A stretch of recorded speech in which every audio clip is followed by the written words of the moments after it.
গল্পের নাম অদৃশ্য সুতোর বাঁধন। ঘড়ির কাঁটা ঠিক 11টা ছুঁই ছুঁই।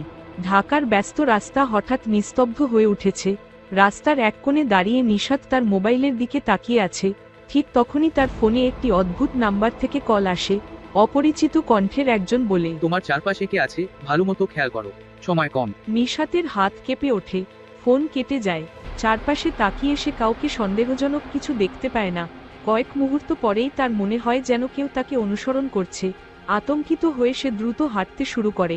অজানা আতঙ্কের কারণে নিশাত কিছু বুঝে ওঠার আগেই তার ব্যাগ থেকে একটি ছোট্ট কাগজ বেরিয়ে পড়ে।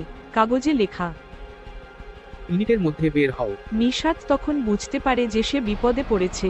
সে যখন সেই স্থান থেকে বের হওয়ার জন্য দৌড়াতে শুরু করে, হঠাৎ করে রাস্তার কোনায় একটি গাড়ি থেমে যায়। একজন কালো পাঞ্জাবি পরা মানুষ গাড়ি থেকে নেমে ধীরে ধীরে তার দিকে এগিয়ে আসছে।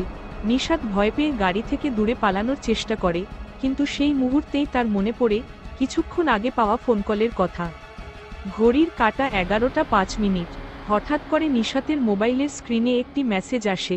লেখা আছে, তোমার জীবন নির্ভর করছে একটি গোপন চাবির উপর, খুঁজে নাও। নিশাত চারপাশে তাকিয়ে চাবি খোঁজার চেষ্টা করতে থাকে। ঠিক তখনই সে দেখে একটি লাল ব্যাগ একটি বেঞ্চের উপর রাখা আছে। চাবিটি কি ওই ব্যাগে থাকতে পারে? ঘড়ির কাঁটা 11টা 7 মিনিট।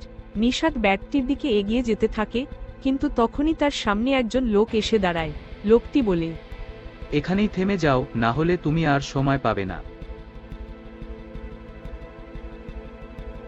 নিশাত বুঝতে পারে সবকিছুই একটি বড় ষড়যন্ত্রের অংশ। কিন্তু এর পিছনে কারা আছে? ঘড়ির কাঁটা 11টা 10 মিনিট। উত্তেজনা চরমে উঠেছে। নিশাত কি চাবিটি খুঁজে পাবে, নাকি সে আরও বড় বিপদে পড়বে? গল্পের পরবর্তী পর্যায় নিয়ে পাঠকদের কল্পনার দ্বারে রেখে দিলাম।